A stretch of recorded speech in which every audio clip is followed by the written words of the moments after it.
कामचोर बहू। कांता बहन की दो बहुएं थी, बड़ी कल्पना और छोटी प्रिया। कल्पना का जैसा नाम वैसा ही काम। सारा दिन कल्पनाओं में रहती, ना कोई काम करती न कोई धाम। अरे कल्पना बहू, जरा अच्छी सी चटनी पीस दे, आज कुछ मजेदार खाने का मन है। पेट में जलन हो जाएगी माँ जी बुढ़ापे में, और वैसे भी मेरा काम करने का वक्त शाम का है, आप प्रिया को ही बोल दो। ना कहकर कल्पना वहां से चली जाती है। कांता कल्पना के ऐसे रवैये से काफी परेशान रहती हैं। मैं बना देती हूँ माँ चटनी। ऐसा बोलकर प्रिया माँ को चटनी बनाकर प्लेट में खाने को देती है कि तभी वहाँ कल्पना आ जाती है। अरे वाह चटनी, जरा चक्कर तो देखूं, बड़े दिन हो गए। अरे नहीं बहू, तू तो रहने ही दे चटनी खाना, पेट में जलन हो जाएगी।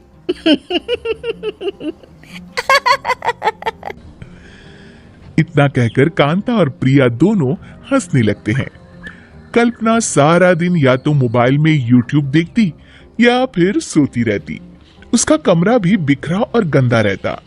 एक दिन कल्पना का पति अशोक उससे कहता है, अरे कल्पना, जानवर भी उस जगह को साफ कर लेता है जहां वो बैठता है, तुम तो इंसान हो, कैसे इतने गंदे कमरे में रह लेती हो? देखो सारा सामान यहाँ वहां बिखरा पड़ा है। ज्यादा अपनी माँ का बोल ना बोलो। हाँ, कमरा तुम्हारा भी तो है, गंदा लग रहा है तो साफ कर लो। पता नहीं तुम्हारे साथ मैं कैसे जिंदगी बिताऊंगा। इतना कहकर अशोक वहां से चला जाता है। कल्पना बस खाना खाने कमरे से बाहर आती और फिर से कमरे में चली जाती। इससे कांता बहन काफी परेशान रहती। एक दिन प्रिया कांता से कहती है, माँ, मैं सारा दिन काम करके थक जाती हूँ, आप कल्पना दीदी से कहिए ना कि सुबह और शाम का काम बांट ले। मैं तो अब सिर्फ एक वक्त का ही काम करूंगी। हाँ। अरे तू वो भी ना करना, एक बहू तो कामचोर थी ही, दूसरी भी आ गई काम ना करने के बहाने लेकर। तभी वहाँ प्रिया का पति रमेश आ जाता है। माँ, मैं देख रहा हूँ भाभी कोई काम नहीं करती, प्रिया सारा दिन घर और रसोई का काम करती है, अब कुछ करो ना माँ। कांता मन में कुछ सोचती है और कल्पना के पास जाती है। कल्पना फोन पर मेकअप करना देख रही होती है। कल्पना, तुम सारा दिन बस मोबाइल देखती हो, घर का कोई काम भी कर लिया करो।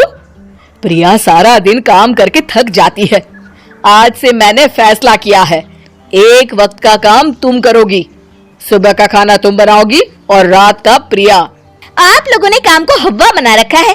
अरे पता नहीं थोड़ा सा ज्यादा काम करने में आप लोग घबरा क्यों जाते हैं।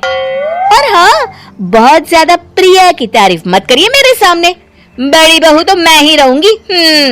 मैं कुछ नहीं जानती, कल सुबह मुझे वक्त से खाना चाहिए, रसोई में आ जाना, वरना कल से तुझे खाना नहीं मिलेगा। अगली सुबह कल्पना रसोई में नहीं आती है। वो देर से सोकर उठती है और बाहर आकर कहती है, अरे भूख लगी है, आज खाने में क्या है? इतनी देर हो गई, आज किसी ने मुझे उठाया भी नहीं, पता नहीं कहाँ है सब। कल्पना को घर में कोई नहीं दिखता। वो रसोई की तरफ जाती है जहाँ बड़ा सा ताला लगा होता है। अरे रसोई में ताला? ओ, मैं तो भूल ही गई थी। माँ ने आज से सुबह का खाना मुझे बनाने को कहा था। हे भगवान, इतने लोगों का खाना बनाना क्या आसान है? तभी घर के सारे सदस्य बाहर से वापस आते हैं। वाह माँ जी, मजा आ गया छोले भटूरे खाकर। मेरे मुंह में तो अभी भी स्वाद आ रहा है। अरे कल्पना, तेरे भरोसे रहते तो हम तो भूखे ही रह जाते। कल्पना को बहुत गुस्सा आ जाता है। अब बहुत हो गया, आज से मैं अपनी रसोई अलग कर रही हूँ, मैं अपना खाना खुद बना लिया करूंगी। कल्पना अपनी रसोई अलग कर लेती है, पर आए दिन उसका देर से उठना और काम न करने की आदत से वो भूखी ही रह जाती थी। उसी के सामने घर के लोग अच्छे अच्छे पकवान खाते और कामचोर कल्पना को जैसे तैसे ही खाना बनाकर खाना पड़ता। पर एक दिन तो हद ही हो गई। माँ, दीदी आज सुबह से कमरे से बाहर नहीं निकली, हमें जाकर देखना चाहिए। सो रही होगी कामचोर कहीं की, पर तुम कहती हो तो चलो देख लेते हैं उसे। कल्पना कमरे में पेट पकड़कर बैठी होती है। हाय, मेरा दर्द पेट दर्द के मारे मर रही हूँ मैं।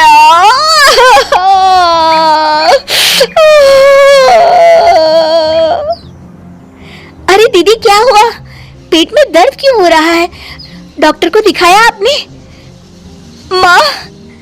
कल्पना खड़ी होती है और माँ जी के पास आती है।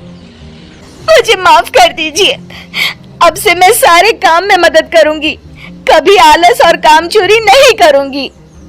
हाँ हाँ, वो तो ठीक है, लेकिन अचानक क्या हो गया जो तू काम करने को तैयार हो गई? कामचोर कल्पना। माँ, लगातार बासी और उल्टा पुल्टा खाना खाने के कारण मेरे पेट में इन्फेक्शन हो गया है। काम न करना पड़े इसलिए मैं 2 दिन का खाना एक दिन ही बना लेती थी। बासी और खराब खाना खाने के कारण लेने के देने पड़ गए। पेट में दर्द हो रहा है।